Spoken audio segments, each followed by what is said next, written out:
All right, so last video, go back and watch it. We discussed authority and what it is not. It is not your mind. It is not here to punish you, and it is not here for you to have to learn the hard way. So in human design, the emotional authority, if you have an emotional authority, here's the takeaways. You need time and space to process. Your answer is never in the now. Your answer is never in the now, which is why you need time and space to go through the emotional process, because at the end of your emotional process of feeling it out, whether it's a few hours or a few days or a few weeks, it really doesn't matter. Bottom line, when you come to make that decision, it should feel neutral. It should feel mostly good. So the emotional authority needs to know every day they wake up and they feel a different emotion. And it's meant to be that way. The mind wants to jump on board and say, well, we must feel melancholy because of this, this, and that. The mind wants to say, we must be sad because of this, this, and that. The mind wants to say, we must be, excited because of this, this, and that. The truth is, the emotional authority is the authority, the body that will experience a different emotion 24/7 just because that's the way that that person is designed. Most of the golden nuggets or knowings from an emotional authority come from their really deep emotional process.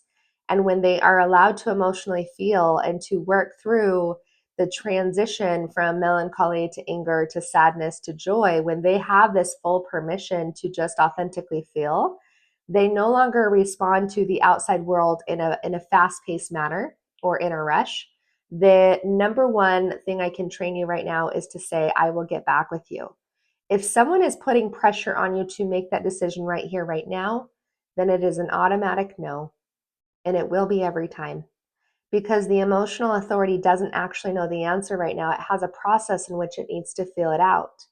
The emotional authority is never going to feel 100%, like 100% sure, but that's because this isn't about a knowing without curiosity. This is about a feeling, and feeling mostly at peace when you think about the thought, or mostly not, right? So the emotional authority needs to be really okay with its ability to sense things, to feel things, to process things. And the number one lie that I absolutely disagree with 100% from every single thing I've ever read is that there is a specific timeline or time frame for the emotional authority. And that's not true. Some emotional authorities will feel anxiety and then sadness and then happiness and then joy and then fear and then worry and then chaos and then confusion and then bliss, and then they'll hit their stage. But the point is that process doesn't have a definitive time on it, because this isn't about time.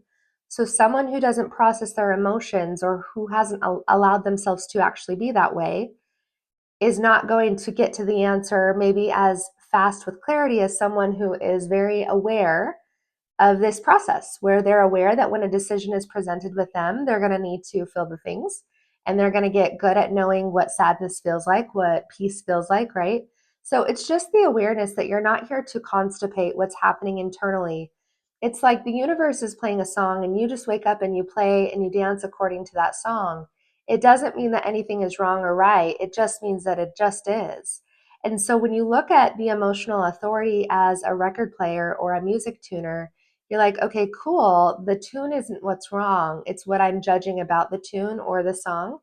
And your body wants to dance with what's present. And so what's really beautiful, when you honor this authority, more than 50% of the population is a different authority. So half the world doesn't relate to this at all.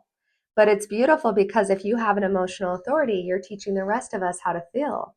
You're teaching the rest of us how beautiful it is to be connected to our senses. Like, you have such a gift at a rich world where the rest of us could feel like it's just robotic, or that we're the same. I know that I am a sacral and I do not relate to that.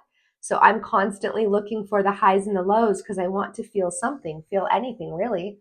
And so what happens is that emotional authorities have felt rushed and pressured their whole life until today. So if this is new to you, or you have a kid that has emotional authority, it's really simple. Remind them that they have time to decide. They could even have an extra 5 seconds just by knowing this about them from a parent who says, hey, you have time. You don't need to rush. It just takes the pressure off the nervous system, and the body relaxes. It's like, ah. A fun fact about emotional authorities, even when they go out to eat, they're like, oh, I don't know, what do I do, right? Or they'll stick to the same thing. So there's just really fun behaviors to look into, but that is a lot of there's a lot of healing that happens when you understand this part of you and when you understand friends, associates, and others who also have this design. So tell me how it's changed your life. Tell me what you're working through, and we'll get into the next one.